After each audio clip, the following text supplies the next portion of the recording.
Hi everyone, I'm Ann, a 40-year-old Chinese Korean. It has been a month since I returned to my hometown in Manchuria, China, from Japan. I interviewed for 3 jobs, and I failed all of them.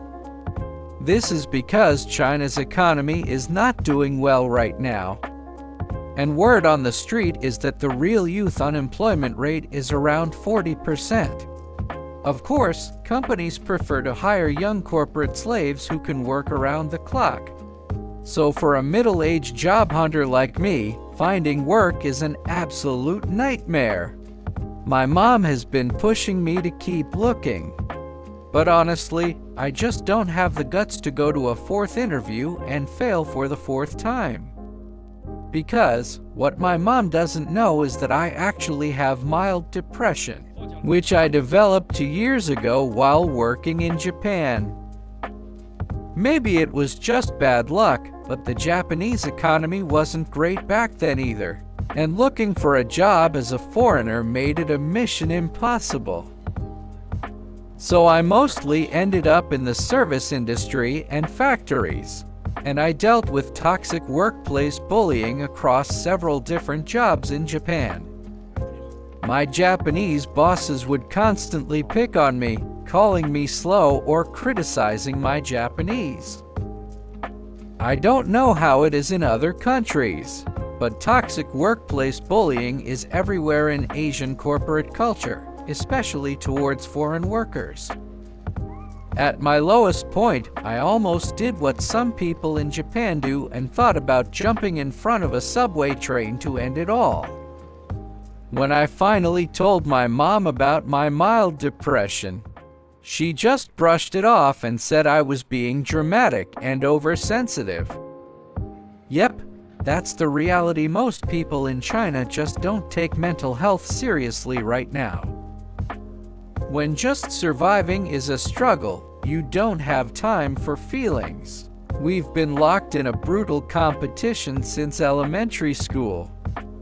The rat race gets even crazier once you enter society. Just having a job is a luxury, so who cares about mental health? Survival is the only goal. Honestly, from what I see, mental health issues are incredibly common among Chinese people, but they just aren't aware of it. They just suffer in silence and keep grinding. I truly believe my dad developed early onset Alzheimer's because of the constant survival pressure and mental stress over the years, and I refuse to end up like that. That's why I always prioritize my mental state now. If I feel burned out or overwhelmed, I make sure to take a break.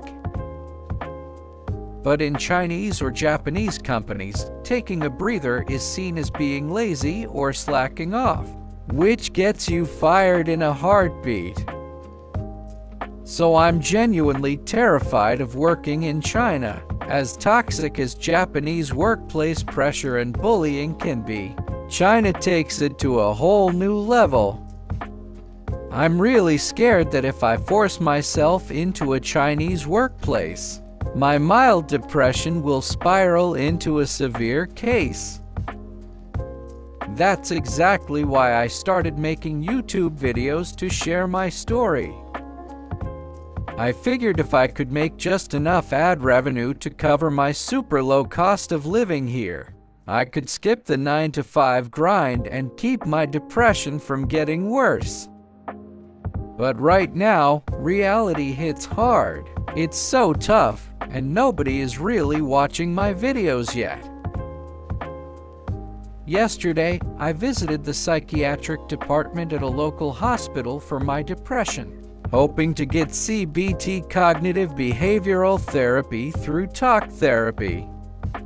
Back in Japan, I used to do this regularly with my doctor, and it honestly did wonders for my mental health.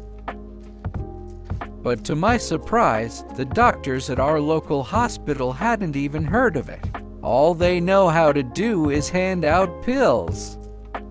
And I really don't want to put myself on antidepressants. The doctor who saw me actually studied in South Korea, and he confirmed that I do have mild depression. But he said his hands are tied. The hospital simply doesn't offer talk therapy, only medication. It makes sense, I guess. In a small town like this in Manchuria, right on the North Korean border, a guy like me isn't seen as having depression. I'm just seen as someone making a big deal out of nothing. Anyway, thanks for hanging out with me today. It really means a lot that you're here. Catch you in the next one.